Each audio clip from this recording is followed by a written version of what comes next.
Hello friends, आप सभी का स्वागत है जेआरएफ अड्डा चैनल पे। आज हम डिस्कस करने वाले हैं कि आपका जो परसेंटाइल स्कोर ऑलरेडी आपको मिल चुका है, स्कोर कार्ड्स आ चुके हैं।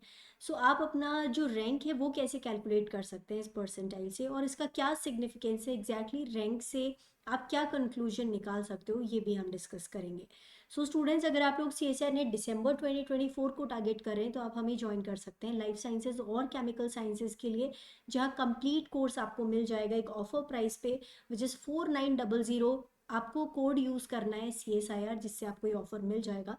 सो यहाँ पे आपको कंप्लीट कोर्स करवाया जाएगा, साथ में PDF फॉर्म में नोट्स मिल जाएंगे, डाउट सेशंस होंगे जहाँ आप अपने डाउट्स पूछ सकते हैं। सो अब आते हैं हम अपने टॉपिक के ऊपर, that how do you calculate your rank. आपको अपना परसेंटाइल ऑलरेडी मिल चुका होगा। उसको एक फॉर्मूला में पुट करना है आपको परसेंटाइल को, और जिससे आपका रैंक निकल आएगा। यहाँ पर ये फॉर्मूला है, आपका rank will be equal to percentile score जो आपको मिला है वो अपॉन 100। सबसे पहले 100 में से आप अपना परसेंटाइल माइनस कर दीजिए, divided by 100 and multiplied by total appeared students in your particular subject. उससे आपका रैंक निकल आएगा। यहाँ मैं एक एग्जाम्पल के लिए अपने एक स्टूडेंट का परसेंटाइल स्कोर मेरे पास है। वो उससे उसका रैंक हम निकालने की कोशिश करते हैं। सबसे पहले मैंने लिख दिया 100 माइनस, इस बच्ची का परसेंटाइल स्कोर रहा है 99.3628 upon 100 and then multiplied by total appeared students जो इस साल लाइफ साइंसेज के अंदर थे, दैट इज 67,850। इसको जब हम सॉल्व करेंगे तो इस बच्ची का रैंक निकल आएगा विच इज 432.34। आप कह सकते हो 432 या 33 के आसपास कहीं इसका रैंक रहा है। इस तरह से आप आराम से अपना रैंक निकाल सकते हो इसी पर्टिकुलर परसेंटाइल स्कोर के बेसिस पे। नाउ समझने वाली बात ये है कि अगर 432 रैंक आ रही है तो काफ़ी अच्छी रैंक है, और जो हमारा एक्सपेक्टेड कट ऑफ है उससे इसका स्कोर ज़्यादा है बच्ची का, तो इसको डेफिनेटली JRF मिल ही जाएगा। लेकिन अगर कहीं बॉर्डर लाइन पे आपका स्कोर है, आपके क्या चांसेस बनते हैं और किसके आसपास रैंक रहती है। इसका एग्जाम्पल लेने के लिए हम लास्ट टाइम का कट ऑफ लेते हैं कि वहाँ पे रैंक क्या बैठी होगी। पिछली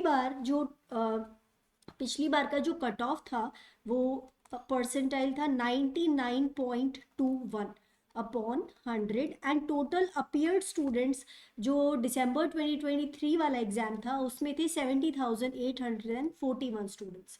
यहाँ पर जो कट ऑफ वाला स्टूडेंट है जिसके एग्जैक्टली 99.21 परसेंटाइल बने हैं, उस स्टूडेंट का रैंक यहाँ पे क्या निकल रहा है। The rank is 559.64। ये रैंक का क्या मतलब है, क्या सिर्फ 500 या 560 बच्चों का सिलेक्शन हुआ था JRF के लिए? That is not true students. Actually यहाँ पे एक ही रैंक के ऊपर कई सारे स्टूडेंट्स का परसेंटाइल बैठ सकता है, या फिर बहुत ही कम माइन्यूट डिफरेंसेस के अंदर भी जनरली परसेंटाइल स्कोर रहता है।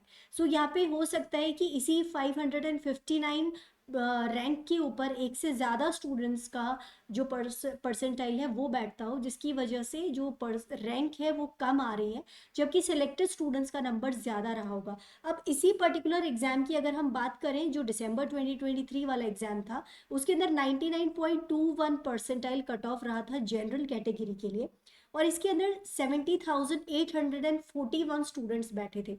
जो टोटल JRF इस पर्टिकुलर बैच को मिली थी पांचों सब्जेक्ट में, दैट वाज 3299 JRF। इतनी बच्चों को JRF मिली थी, और 3602 इतने बच्चों को LS मिली थी। अगर JRF का देखें कंट्रीब्यूशन हम पर्टिकुलरली लाइफ साइंसेज के अंदर, तो लाइफ साइंसेज में टोटल स्टूडेंट्स बैठे हैं 70,841, और पांचों सब्जेक्ट्स के टोटल अपीयर स्टूडेंट्स को अगर हम देखें तो वो नंबर था 1,75,355। इसका अगर हम परसेंट निकालें तो the percent is coming to be 40.39%। मतलब टोटल बच्चों में से 40.39% स्टूडेंट्स तो किसके थे, लाइफ साइंसेस के ही स्टूडेंट्स थे। अगर इतनी टोटल JRF थी तो इसका अगर हम 40% अप्रॉक्स निकालते हैं तो इसका 40% कहीं बैठता है 1320 JRFs। अगर 1320 JRFs मिली हैं तो ये जो रैंक है ये हमें साफ साफ समझ में यहाँ पे आ जाना चाहिए कि बहुत पॉसिबली यहाँ पे एक ही रैंक के ऊपर एक से ज़्यादा स्टूडेंट्स का नंबर आया होगा। सो इसमें कितने बच्चों का सिलेक्शन होगा और क्या कट ऑफ जाने वाली है वो हमें फाइनल जो रिजल्ट है वो आने पे ही समझ में आएगा। और बहुत जल्द आपका रिजल्ट आने वाला है, इस वीक के अंदर होपफुली आपका रिजल्ट आ जाएगा, जिससे हम पूरा आइडिया लगा सकते हैं कि क्या कट ऑफ इस बार रही है।